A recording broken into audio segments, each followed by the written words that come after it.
Assalamualaikum warahmatullahi wabarakatuh. Salam sejahtera, salam satu Malaysia. Vanakkam dan hao annyeonghaseyo, konnichiwa. What's up guys? Bersama saya Kai Sensei, guys, belajar akaun cara smart and easy guys. Okay guys, hari ini saya akan sambung subjek prinsip perakaunan tingkatan 5 bab 1, iaitu analisis dan tafsiran penyata keuangan untuk membuat keputusan, dan sambungan subtopiknya ialah perbandingan prestasi guys. Bagi yang baru menonton video saya, jangan lupa like, subscribe dan share guys. Okey guys, untuk dapatkan buku teks digital dan latihan, anda boleh download di bahagian description di bawah guys. Okey guys, apa kita tunggu lagi? Vamos!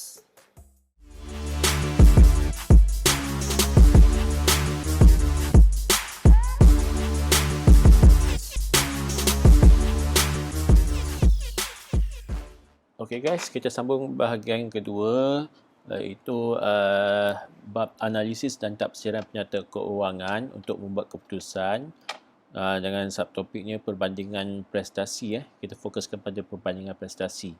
Sebelum itu, saya ingin membuat sedikit pembetulan untuk video yang sebelum ini, iaitu analisis dan tafsiran penyata keuangan. Okey, mari kita tengok dulu pembetulannya. Okey, ini slide yang terakhir pada video sebelum ini. Okey, pengiraan tempoh pembayaran hutang. Okey, yang silapnya hanya adalah pada bahagian tafsiran. Okey, iaitu 70 hari, sepatutnya 71 hari. Okey, yang ini 70 hari ni sebenarnya salah. Okey, sepatutnya tulis 71 hari. Tempoh pembayaran hutang menunjukkan bahawa perniagaan mengambil masa 71 hari untuk membayar hutang pembekalnya. Okey, jangan tulis 70 hari. Mana ada 70.39 hari? Tiada. So, kita bundarkan terus walaupun dia tak cukup 0.5. Kita bundarkan dalam perakaunan boleh 71 hari. Dalam SPM pun jawab macam tu. Okey, kita teruskan. Untuk topik hari ini, perbandingan prestasi. Okay, sila rujuk buku teks. Okay, perbandingan prestasi perniagaan. Apakah tujuan perbandingan prestasi perniagaan? Yang pertama, untuk mengetahui kekuatan dan kelemahan perniagaan. Okay, kita dapat tahu kekuatan dan kelemahan perniagaan kita. Kedua, kita dapat merancang dan mengawal masa depan perniagaan. Ketiga, kita dapat membuat keputusan mengikut matlamat perniagaan demi memaksimumkan keuntungan. Okay. Lepas ni kita tengok standard prestasi selepas ini, iaitu perbandingan prestasi perniagaan bagi tahun perakaunan semasa dan antara tempoh perakaunan dan antara perniagaan dalam industri yang sama. Kita tengok dulu. Okay, perbandingan prestasi perniagaan. Pertama, dia terbagi kepada dua, iaitu antara tempoh dan antara perniagaan dalam industri yang sama. Maksudnya kita nak banding prestasi perniagaan ni ada dua kaedah. Okay, yang pertama, kita antara tempoh. Okay, kedua, antara perniagaan dalam industri yang sama. Okay. Okay, itu bangunan perniagaan industri sama. Kalau dia jual kain, dia sama dengan kain lah. Okay, bidang yang sama. Kalau peralatan sukan dengan peralatan sukan, dia tak boleh peralatan sukan dibandingkan dengan perniagaan kain. Tak boleh, tak relevan. Okay, kita tengok dulu antara tempoh. Antara tempoh dia bagi pada dua juga. Yang pertama adalah antara tempoh dalam tahun perakaunan yang sama.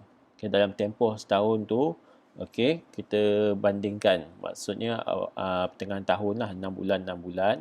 Kedua, iaitu antara tempoh perakaunan, iaitu satu tahun lah.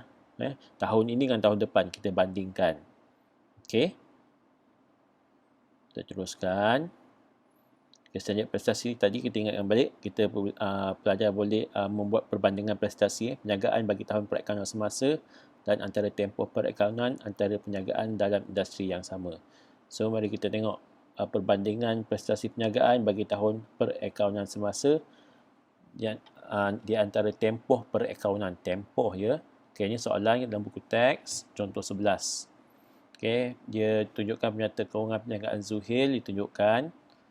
Okay, dia bagi penyata kewangan, dia akaun perdagangan, untung rugi. Kemudian soalan di bawah, anda dikehendaki menghitung setiap nisbah berikut bagi perniagaan Zuhaili.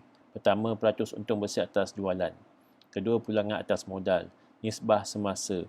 Keempat, kadar pusing ganti. B. Merumuskan dapatan analisis. So dalam buku teks pun contoh ni dah bersiap jawapan. Okay, so saya akan teruskan. Okay, ini kita buat macam ni kita bahagikan kepada 4 bahagian lah 5 jenis nisbah. Nisbah dia, pengiraan dia setengah tahun pertama, setengah tahun kedua, perbandingan prestasi. Okey, untuk antara tempoh perakaunan, maksudnya tempoh perakaunan tu setahun. Kalau antara maksudnya setengah tahun, setengah tahun. So kita buat perbandingan antara dua lah. Tu ada setengah tahun pertama, setengah tahun kedua. Okey, mula-mula soalan nak ratus untung besar atas jualan. So kita tuliskan formula dia dulu, kita fokuskan tu. Kemudian kita buat untuk setengah tahun yang pertama. Okey. Untuk membuatnya anda dah belajar untuk daripada video sebelum ini. So kita tengok jawapan dia. 30.50% untuk setengah tahun pertama. Untuk setengah tahun kedua ialah 54.67%. So kita tengok bawah ni. Peratus untung bersih atas jualan. So apa perbandingan prestasi? Untung bersih yang diperoleh atas setiap RM1 jualan bersih bagi setengah tahun kedua adalah lebih tinggi. Ialah setengah tahun kedua 54.67%. Manakala setengah tahun pertama 30.50%. So dia tengah tahun kedua lebih tinggi. So itu akan menjadi dia punya perbandingan prestasi lah. Okey. Kita tulis jawapan dekat situ. Okey, kedua kita tengok pulang atas modal, formula. Kita dah boleh tengok video sebelum ni, anda dah tahu kira. So kita tengok setengah tahun pertama pulang atas modal 6.49%. Kemudian tahun kedua, setengah tahun kedua 8.72%. So pulangan atas RM1 modal yang dilaburkan bagi setengah tahun kedua adalah lebih tinggi. Setengah tahun kedua lebih tinggi Kita tengok 1%-nya 6 dengan 8%. So kita tulis di bahagian perbandingan prestasi. Okey. Kemudian nisbah semasa. Okey, awak masukkan saja formula, dah belajar buat pengiraan macam biasa. Okey. Kemudian kita dapat tafsirannya lah, perbandingan prestasi dia. Okey, so kita bandingkan 6.74 nisbah 1, 3.6 nisbah 1. So, keupayaan membayar hutang jangka pendek bagi setengah tahun pertama adalah lebih tinggi. Maksudnya lebih baguslah tahun pertama. Setengah tahun yang pertama lebih bagus. Kita banding antara dua tu je. Kita pilih mana satu yang lebih baik. Okey, kadar bersih ganti inventory, bilangan kali. Okey, anda masukkan formula macam biasa buat pengiraan. Okey, lepas pengiraan kita dapat setengah tahun pertama 1.68 kali dan setengah tahun kedua 1.73 kali. Okey, setengah tahun kedua tu lebih tinggi lah. Okey, begitu juga dengan dia punya perbandingan analisis. Perniagaan menggantikan atau membeli inventory bagi setengah tahun pertama adalah lebih rendah berbanding setengah tahun kedua. Maksudnya setengah tahun kedua tu lebih bagus sebab dia dapat tukar ganti inventory tu dengan cepat lah. Berapa kali tu? 1.73 kali. Inventory ni kita kena nilainya lebih tinggi, lebih bagus lah. Sebab bila kita dapat ganti dengan cepat, so kita boleh jual dan memaksimumkan keuntungan kita. Okey, seterusnya. Okey, merumus setiap prestasi. Pelajar boleh merumuskan dapatan analisis dan mencadangkan cara meningkatkan prestasi perniagaan berdasarkan capaian tahun perakaunan semasa dan antara tempoh perakaunan. Okey, so cadangan nanti kita tengok kemudian. So dapatan analisis yang pertama dalam buku teks ada. Okey, kita tengok nisbah keberuntungan. Dari segi nisbah keberuntungan, prestasi perniagaan Zuhaili bagi setengah tahun kedua adalah lebih baik berbanding dengan prestasi setengah tahun yang pertama. So tu secara umum dia beritahu nisbah keberuntungan. Okey, peratus untung bersih atas jualan bagi setengah tahun kedua yang bernilai 54.67% dan lebih tinggi daripada peratus setengah tahun pertama iaitu 30.50%. Okey, seterusnya situasi ini menunjukkan tahap keuntungan adalah lebih tinggi dalam setengah tahun kedua berbanding setengah tahun pertama. Penerangan dia. Peratus pulangan atas modal bagi setengah tahun kedua yang bernilai 8.72% juga dan lebih tinggi daripada peratus setengah tahun pertama iaitu 6.49%. Situasi ini menunjukkan RM1 modal yang dilaburkan bagi setengah tahun kedua memberikan pulangan yang lebih tinggi daripada setengah tahun pertama. Okay, tengok guys kat sini dia terangkan. Dia bagi maklumat Iaitu bandingkan antara setengah tahun pertama, setengah tahun kedua dari segi jawapannya tadi, peratus dia tadi, kemudian dia bagi penerangan mana yang lebih baik. Okey, nisbah kecairan. Dari nisbah kecairan, prestasi perniagaan Zuhaili bagi setengah tahun pertama lebih baik berbanding setengah tahun kedua. Okey, ayat nyata, penyataan. Itu disokong dengan apa? Ini berdasarkan pada nisbah semasa setengah tahun pertama yang bernilai 6.74 nisbah 1 lebih tinggi berbanding setengah tahun kedua iaitu 3.61 nisbah 1.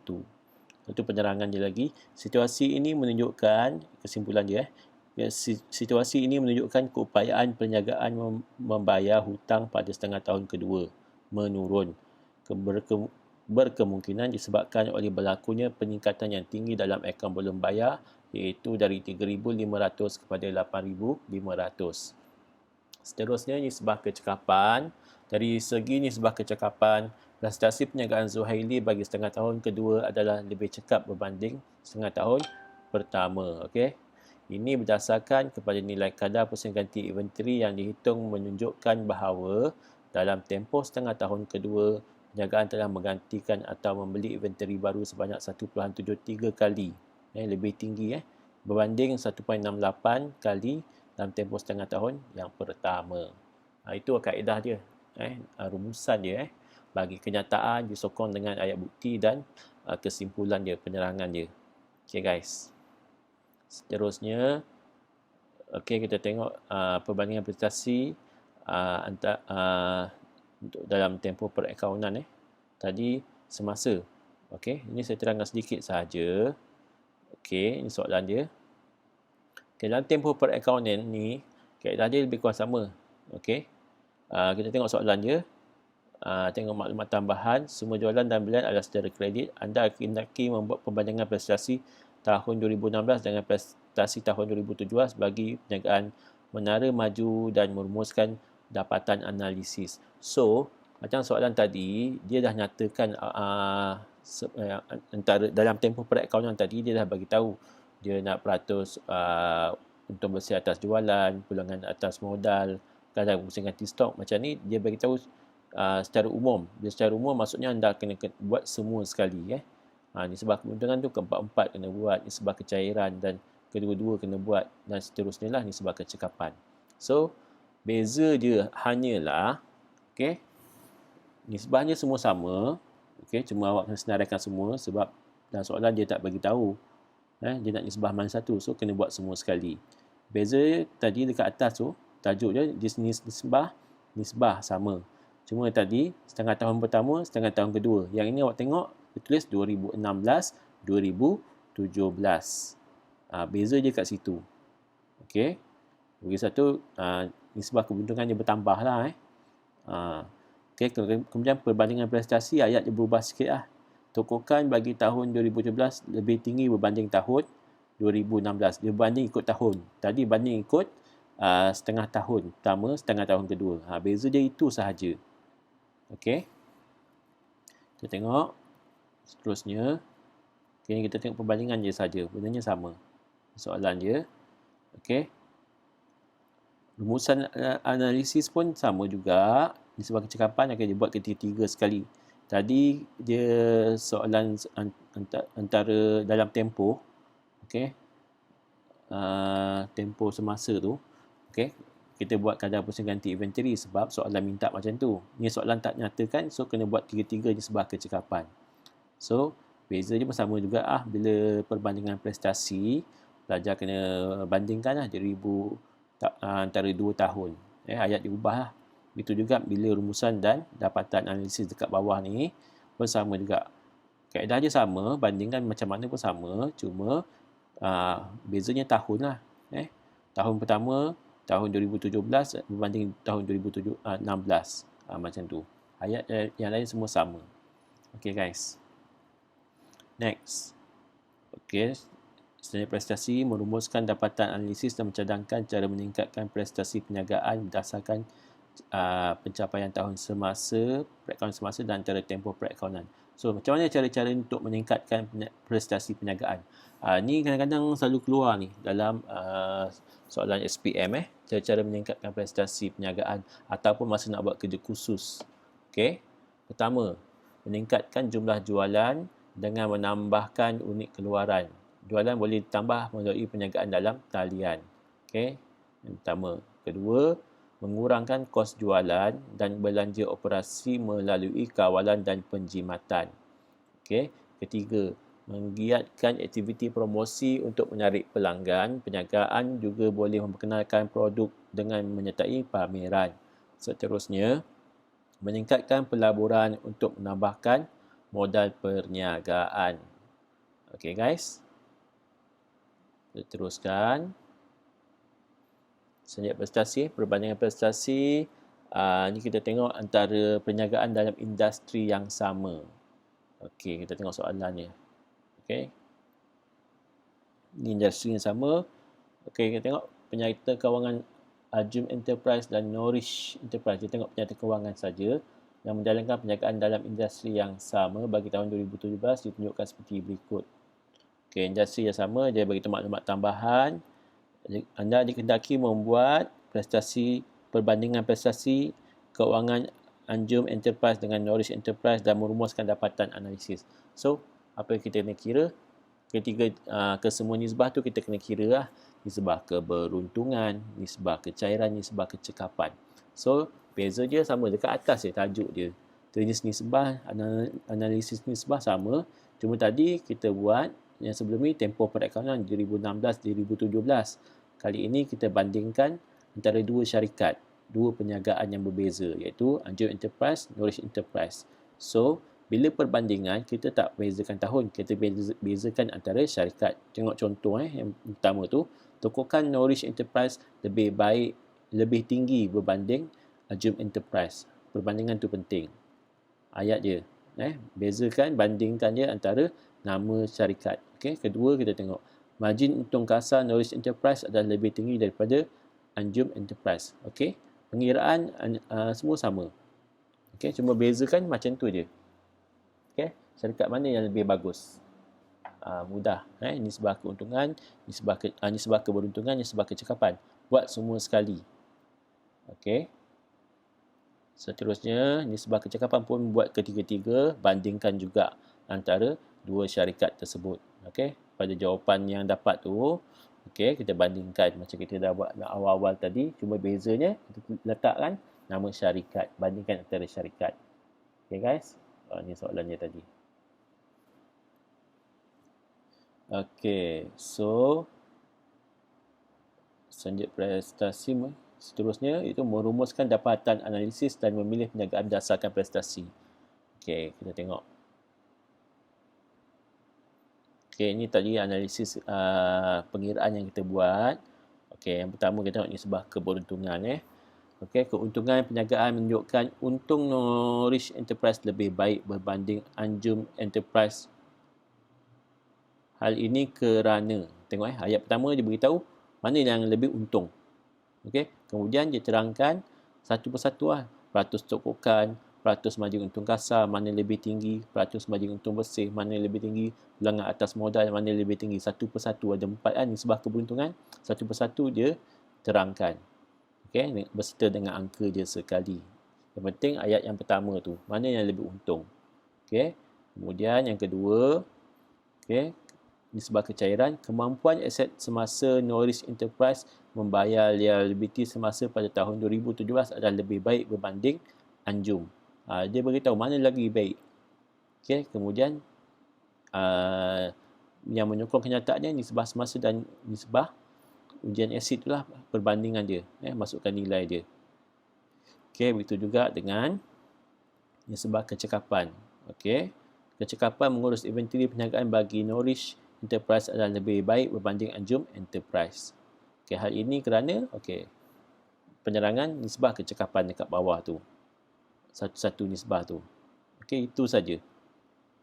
Okey. Okey, tafsirannya saya dah ajarlah untuk dalam video sebelum ini.